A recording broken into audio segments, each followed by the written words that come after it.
I'm Sharania. Cleveland Cavaliers guard James Harden declining his $42.3 million player option for the 26-27 season. The sides are working through a new multi-year deal together, sources tell ESPN. So let that marinate for a second. Vince Goodwill, jump on in here. Your thoughts. James Harden declining his option. Well, this is something that's expected. You knew that when they traded for James Harden, there was going to be a long-term relationship there. Also, the Cleveland Cavaliers, the one team in the NBA last year in the second apron. Also, the Cleveland Cavaliers, the team that came out looking really, really bad in the Eastern Conference Finals. I wonder if they're planning on running all of this back or making other significant roster changes. Bobby Marks, jump in here. The idea that Harden's going to be coming back but on a longer-term deal, is this the right move for Cleveland?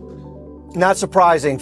They're probably going to lower it right down in that $30 million range. That gets them under the second apron and gives them the flexibility to potentially add in free agency. Wendy, your thoughts?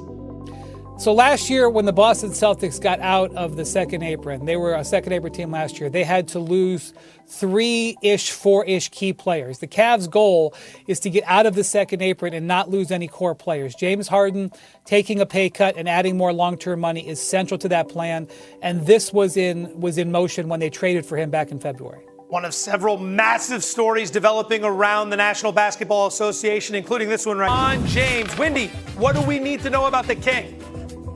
So let me explain to you what I'm having a difficult time understanding myself.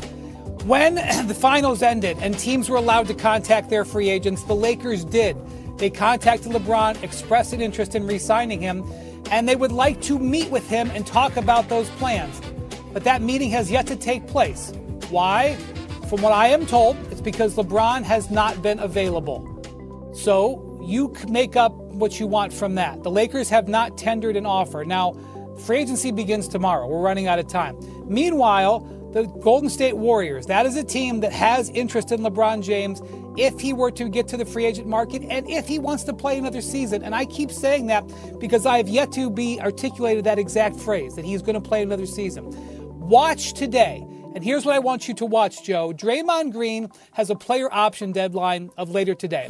It is for $27 million. The expectation for months is that Draymond would pick this up. But if Draymond does not pick this option up, it opens up a whole range of possibilities with the Warriors salary cap, including the ability to free up some space to pay LeBron James a significant salary. Not a max salary or anything like that, but a significant salary. And I'll just point out, Draymond and LeBron both have the same agency. Woo-hoo. See, this is the stuff on June 29th that gets the juices flowing. Thank you, Indy. Bobby Mark, slide in here. Could we actually see LeBron James leave Los Angeles and join Steph Curry in Golden State?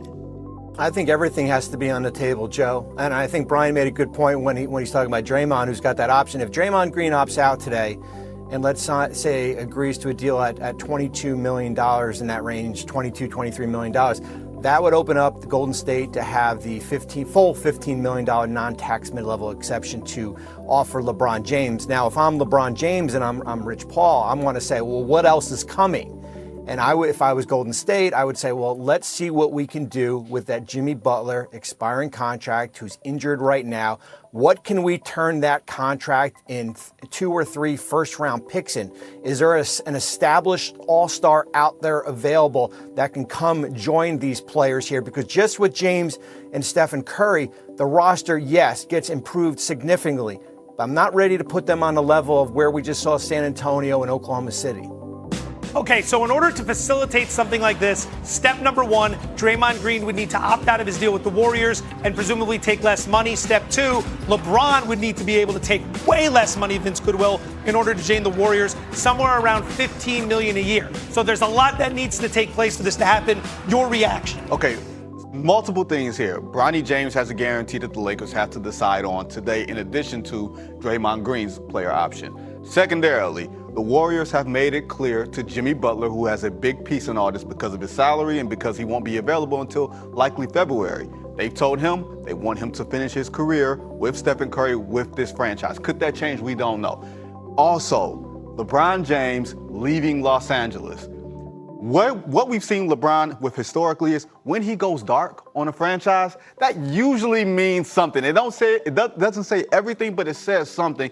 I am fascinated by, in this age of free agency where free agency no longer exists, that LeBron James is an unrestricted free agency and we don't have a clue of where he will be going, his plans, like Wendy said, if he even wants to play. I think this is fascinating beyond everything else. Wendy, jump back in here. What do you think is going to have the biggest impact on the decision LeBron ultimately ends up making? That's a good question, Joe. I don't know. I wish I had the answers to these questions. I don't know. I mean, the Lakers, obviously, they have $50 million left to spend. They have to begin spending it tomorrow. They have to reach out to free agent centers. They've already been reaching out to teams that have wing defenders that might want to trade them into their space.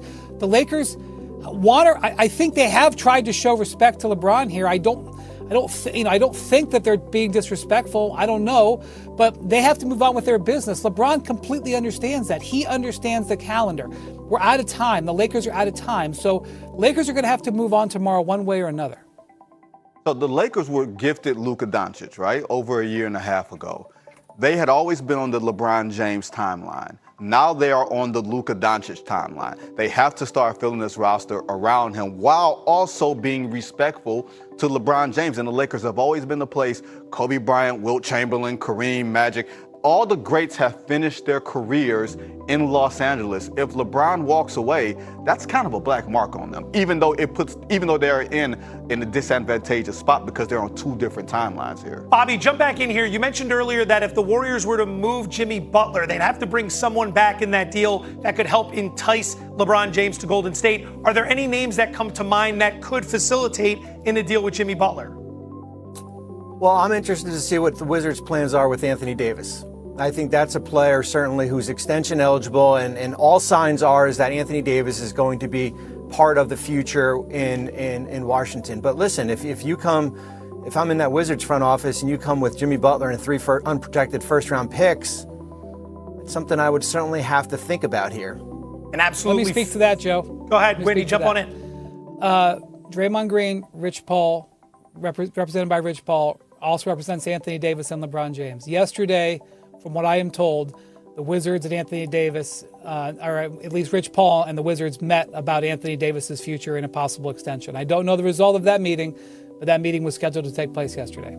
Just an absolutely fascinating development in the NBA. Anthony Davis, LeBron, possibly in Golden State with Steph and Draymond. It's a lot to think about. Free agency opens Tuesday night, 6 p.m. Eastern. Let's keep it moving. Another big story remains trade talks revolving Jalen Brown and the Celtics. Wendy, what do we need to know about what's going on in Boston?